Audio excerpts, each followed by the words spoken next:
இந்த வீடியோவில் நம்ம எதை பற்றி பார்க்க போகிறோம்னா, கலைஞர் மகளிர் உரிமை தொகை திட்டத்தில் பார்த்தீங்கன்னா, விண்ணப்பிக்க தவறியவர்கள் மற்றும் அப்ளிகேஷன் ஸ்டேட்டஸ் செக் பண்ணும்போது பார்த்தீங்கன்னா, உங்கள் குடும்ப அட்டை எண் எங்கள் தரவுகள் இல்லை இந்த மாதிரி ஷோ வச்சு இவர்கள் எல்லாமே மீண்டும் விண்ணப்பிக்க முடியும் என்று ஏற்கனவே அறிவிப்பு வெளியானது. ஜனவரி மாதத்தில் இது சம்பந்தமான அறிவிப்பு விலகும் என்று கூறப்பட்டது. தற்போது வெளியான புதிய தகவலின்படி பார்த்தீங்கன்னா, இவர்கள் எப்போது விண்ணப்பிக்கலாம் என்று கூறப்பட்டுள்ளது. அது என்ன என்பதை பற்றி தான் இந்த வீடியோவில் நம்ம டீட்டெயிலாக பார்க்க போகிறோம். கலைஞர் மகளிர் உரிமை தொகை திட்டம் பார்த்திங்கன்னா, கடந்த செப்டம்பர் 15ஆம் தேதி தொடங்கப்பட்டு இதுவரை 5 தவணை பணம் தகுதியான பெண்கள் வங்கி கணக்கில் செலுத்தப்பட்டு வருகிறது. இது மட்டும் இல்லாமல் தங்களுக்கு உரிமை தொகை பெறுவதற்கு தகுதி இருந்தும் தங்களுடைய விண்ணப்பம் நிராகரிக்கப்பட்டதுன்னு சொல்லிட்டு 11,85,000 பெண்கள் மேல்முறையீடு செய்திருந்தார்கள். அதில் 2 லட்சம் பேர் மட்டுமே உரிமை தொகை பெற தகுதியானவர்கள் சொல்லிட்டு ஜனவரி 10ஆம் தேதி அந்த 2 லட்சம் பேருக்கும், இது மட்டும் இல்லாமல் ஏற்கனவே தகுதியாக இருந்த 1,13,00,000 மொத்தமாக 1,15,00,000 பேருக்கு பொங்கல் பண்டிகையை முன்னிட்டு ஜனவரி 10ஆம் தேதி உரிமை தொகை 1000 ரூபாய் வங்கி கணக்கில் செலுத்தப்பட்டது.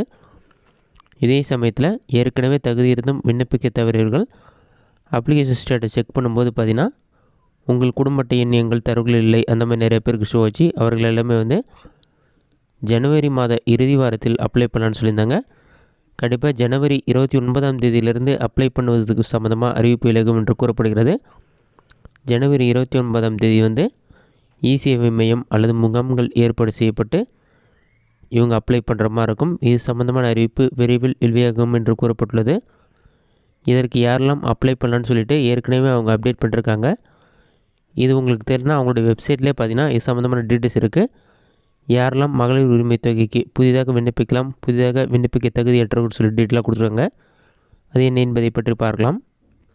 இதற்கு விண்ணப்பிப்பதற்கு யாரெல்லாம் தகுதியானவர்கள், யாரெல்லாம் தகுதியற்றவர்கள்னு சொல்லிட்டு நம்முடைய டீட்டெயிலாக பார்க்கலாம். உங்களுடைய குடும்பத்தின் ஆண்டு வருமானம் பார்த்தீங்கன்னா 2 லட்சத்திற்கு கீழ் இருந்தால் நீங்கள் இதற்கு அப்ளை பண்ணலாம். 2 லட்சத்திற்கு மேலே இருந்தால் அப்ளை பண்ணக்கூடாது. உங்களோட குடும்பத்தில் யாராச்சும் வருமான வரி செலுத்துபவர்கள் இருந்தால் இதை நீங்கள் விண்ணப்பிக்க தகுதியற்றவர்கள். அதே சமயத்தில் மத்திய அரசு, மாநில அரசு ஊழியர்கள், பொதுத்துறை நிறுவனங்களில் ஊழியராக பணிபுரிப்பவர்கள் இந்த திட்டத்திற்கு அப்ளை பண்ண முடியாது. மக்களால் தேர்ந்தெடுக்கப்பட்ட பிரதிநிதிகள் உங்களுடைய வீட்டில் இருந்தால் நீங்கள் அப்ளை பண்ண முடியாது. 4 சக்கர வாகனங்கள் இருந்தாலும் அப்ளை பண்ண முடியாது.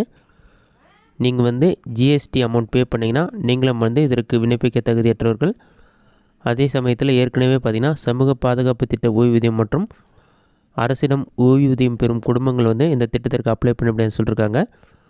உங்களுடைய குடும்பத்தின் ஆண்டு வருமானம் 2.5 லட்சத்திற்கு குறைவாக இருந்து நீங்கள் ஓய்வூதியம் பெறலை, அதே சமயத்தில் உங்களுடைய வீட்டில் 4 சக்கர வாகனங்கள் இல்லைன்னு சொல்லியிருந்தால் நீங்கள் விண்ணப்பிக்க தகுதியானவர்கள். நீங்கள் ஏற்கனவே அப்ளை பண்ணிங்கன்னா அப்ளை பண்ண முடியாது. நீங்கள் ஏற்கனவே இந்த திட்டத்திற்கு அப்ளை பண்ண தகுதி இருந்தும் அப்ளை பண்ணாமல் இருந்திருக்கணும். அந்த மாதிரி இருக்கவங்க தான் அப்ளை பண்ணலாம். அப்ளிகேஷன் ஸ்டேட்டஸ் செக் பண்ணும்போது குடும்ப அட்டையின் தரவுகள் இல்லை அந்த மாதிரி வந்திருந்தால் நீங்களும் அப்ளை பண்ணலாம். இதுதான் தற்போது வெளியான முக்கிய தகவல். இந்த வீடியோ உங்களுக்கு யூஸ்ஃபுல்லாக நினைக்கிறேன்.